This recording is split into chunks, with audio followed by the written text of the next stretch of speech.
ওয়ালাইকুম রহমতুল্লাহি বরকাতুহ। দূরেরও কাছের, দেশেরও বিদেশের যে যেখান থেকে ভিডিওটি দেখছেন সবাইকে জানাই হৃদয়ের গহীন থেকে সালাম, শুভেচ্ছা, অভিনন্দন। আসসালামু আলাইকুম রহমতুল্লাহি বরকাতুহ। প্রিয় দেশবাসী, মুহূর্তে অবস্থান করছি লক্ষ্মীপুর জেলার রামগঞ্জ উপজেলার 2 নং নোয়াগাঁও ইউনিয়নের অন্তর্গত নোয়াগাঁও গ্রামে। আমি এখন যে মেট্রোপথ দিয়ে হাঁটছি এটা হচ্ছে আমাদের বাড়ির অনেক পূর্ব সাইডে। আমাদের আঞ্চলিক ভাষায় এটাকে হাতর বলা হয়। সে হাতরের রাস্তা মাঝখান দিয়ে হাঁটছি। আসলে আমাদের পূর্ববর্তী যে জেনারেশন ছিল, আমাদের দাদা, ওনারা দেখা গেছে বছরে 365 দিনের মধ্যে 365 দিনই এই হাতরে আসা যাওয়া করতেন, কাজকর্ম করতেন। অথচ আমরা আমাদের এই জেনারেশনে এসে দেখা গেছে আমাদের সেই সময়টা হয় না।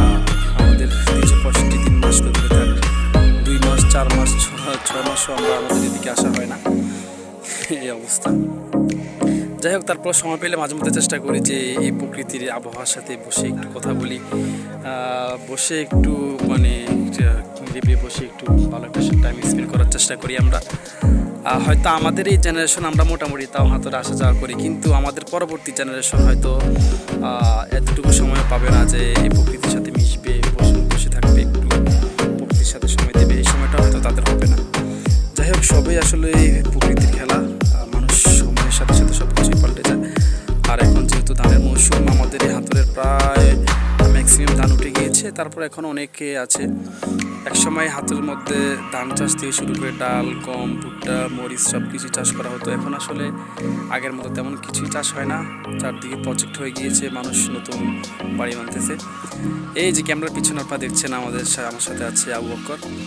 আর এখানে একটা ছাগল আছে, আমি একটু কথা বলি। এই ছাগলটা অনেক দূরে ছিল, পরে আবু বকর দুষ্টামি করে ছাগলটা এইভাবে ডাকতেছিল এদিকে এদিকে। একটা পর্যায়ে আস্তে আস্তে ছাগলের সাথে দুষ্টামি করতে করতে ছাগলটা কিন্তু পোষ মানে ফেলছে সে একরকমের। এখন আমরা বাড়ির দিকে যাইতেছি, ছাগল আমাদের পথ ছাড়তেছে না, সে আমাদের সাথে রওনা দিছে। এখন এটা কার ছাগল বুঝতে পারতেছি না, এই আর কি অবস্থা। তো তো যাই হোক, আসলে ছাগলটা কার আমরা জানি না, তবে ছাগলটা আমাদের কোনোরকম পিছু ছাড়তেছে না। আমরা বাড়ির পথে যাইতেছি, ছাগলটা আমাদের পিছিয়ে পিছিয়ে রওনা দিচ্ছে, এই অবস্থা। তো আসলে ছাগলটা এখন কি করবো বুঝতে পারতেছি না। আমরা দাঁড়িয়ে আছি, আমরা বাড়ির দিকে চলে যেতেছি। তো আমি আপনাদেরকে জাস্ট শুধু ভিউটা আর একটাবার দেখাবো, পুরো ভিউটা দেখুন।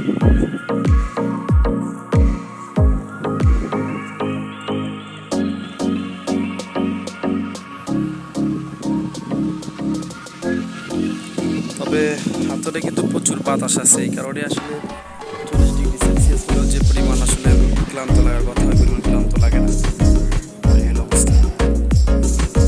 ঠিক আছে, সকলে